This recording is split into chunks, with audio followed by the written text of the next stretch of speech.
O IBGE divulgou nessa semana os resultados do terceiro trimestre do Produto Interno Bruto, do PIB. Teve uma alta aí de 0,4%, mas foi um crescimento abaixo do esperado e vem indicando uma desaceleração da economia brasileira. Vamos conversar sobre esse assunto agora com a consultora econômica, com a Zeina Latif. Zeina, obrigada por conversar com a gente. Uma boa tarde para você.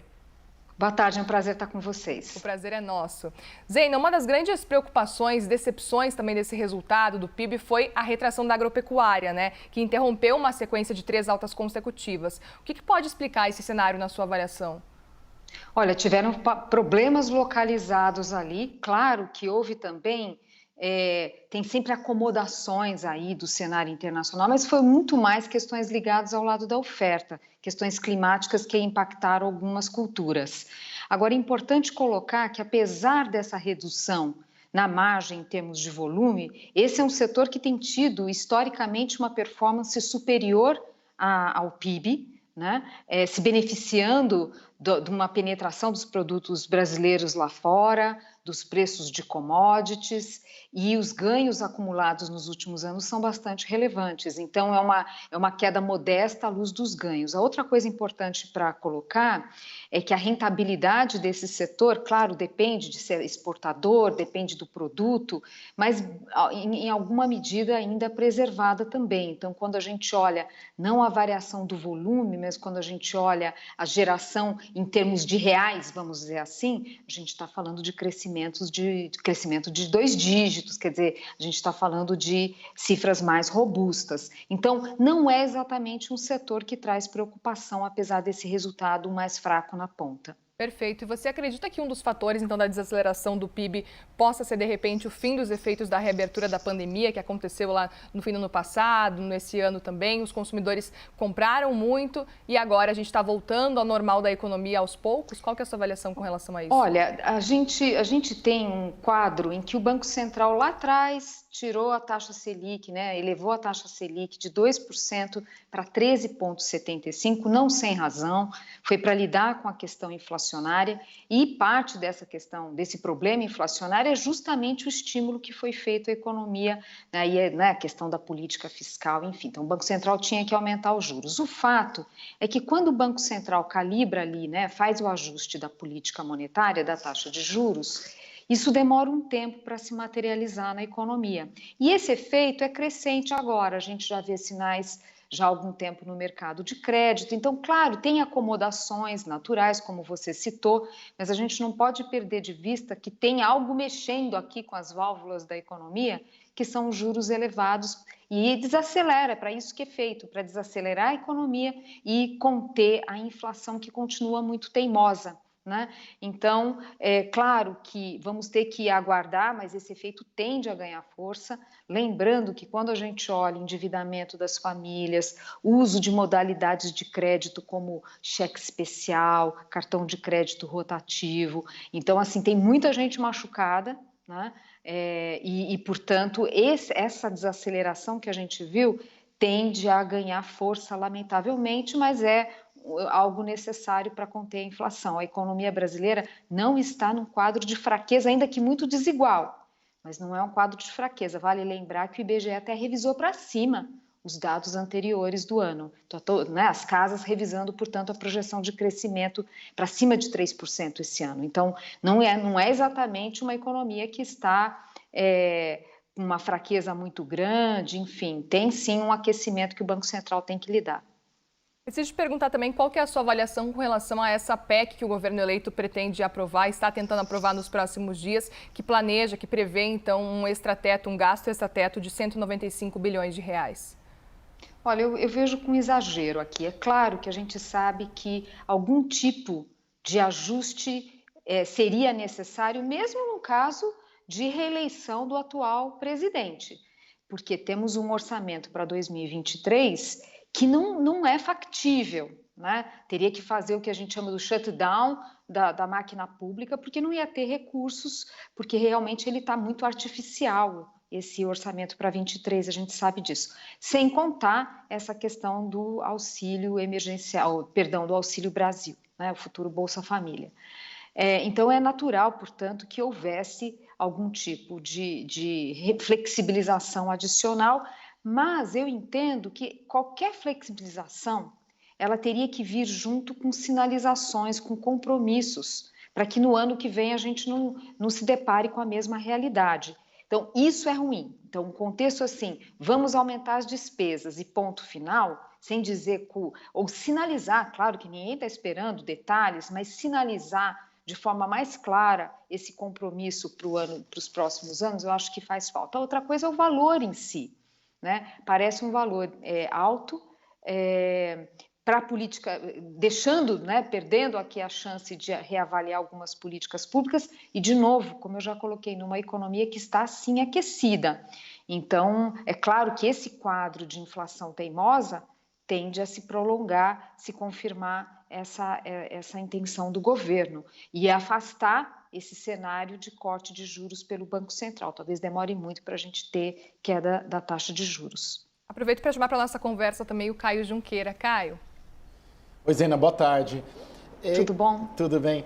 Qual que é o impacto da PEC, se ela for mesmo aprovada com esse valor de 198 bilhões? Eu digo o impacto, a reação do mercado. Será negativo? O mercado reagirá? Veremos a Bolsa cair, o dólar subir? Como que você prevê essa reação? Olha, é possível que não esteja, como, né, o jargão dos economistas, dos mercados, talvez não esteja totalmente precificado. Acho que ainda há, talvez, uma expectativa de que esse valor seja ainda aparado, né? Mas uma parte eu acho que, claro, uma parte a gente já viu isso impactar os mercados.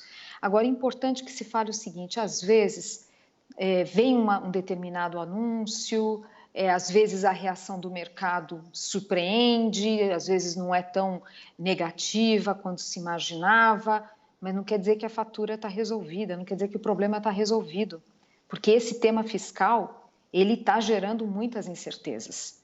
Então, estamos falando de um quadro que qualquer notícia tem um potencial de gerar volatilidade nos mercados muito forte. Então, é importante isso colocar. E há um clima de expectativa e, portanto, tem muitos capítulos ainda dessa história, né?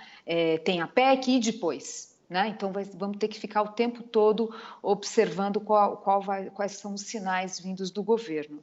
E um outro ponto que é importante colocar é que, às vezes, as pessoas acham que a volatilidade é coisa de mercado, de especulador, e não é assim. Essa volatilidade, ela machuca o lado real. Né? Essas incertezas, esse risco fiscal mais elevado, não é neutro. Imagina quem está ali tendo que lidar com essa volatilidade do dólar, né? O exportador, o importador, quem está comprando insumos. Então, isso machuca muito. Seria muito importante o próximo governo ter sinalizações mais claras e reafirmando o compromisso fiscal para reduzir essa volatilidade dos mercados.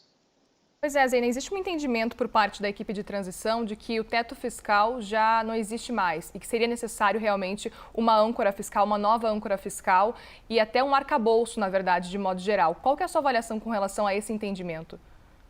Eu entendo o argumento, mas eu acho que, na minha visão, seria melhor fazer ajustes no teto a mudar o regime. Quando fica mudando muito o regime, quer dizer, ele já nasce, o próximo que vem já nasce com credibilidade abalada, porque fala, puxa, esse daqui foi aprovado em dezembro de 2016, já está mudando, né? E sendo que cumpriu um importante papel, aliás, mesmo com os furos, quer dizer, saiu-se bem na 2020, na pandemia, né? Porque tem essa cláusula de escape, então uma regra que se mostrou muito adequada para momentos extremos como aquele, excepcionais. Tivemos ali os furos do teto, né, com as PECs todas, mas, mesmo assim, cumpriu um papel importante para conter o crescimento da despesa. Então, eu acho que seria muito mais na seguinte... Eu penso que deveria ser alguma coisa na linha, olha, faltaram reformas para conseguir, de fato, cumprir o teto. Então, vamos zerar o jogo, fazer o ajuste que tem que fazer e recomeçar esse jogo com a regra do teto. Essa é a minha visão, mas eu entendo que esse é um tema polêmico, se criou aí um espantalho em relação à regra do teto.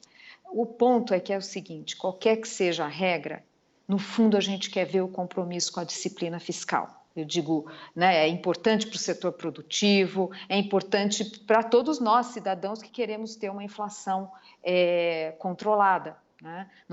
Não é saudável ficar empurrando o problema, deixando para as próximas gerações com endividamento, fora o risco de elevação de carga tributária. Então, que se faça uma regra que seja crível e que se cumpra, né? Mas eu realmente preferiria o ajuste do atual regime fiscal em vez de procurar um outro. Zeina, qual a sua avaliação da possibilidade do Fernando Haddad ser ministro da Fazenda? Olha, qualquer nome que tiver ali, qualquer um, né? A gente vai ter que observar, certamente, o corpo técnico ali, quem são os técnicos, quem são os formuladores de política econômica. Porque é claro que o Haddad não tem o perfil de formulador de política econômica. Então, a gente vai ter que ver quem é esse grupo, né?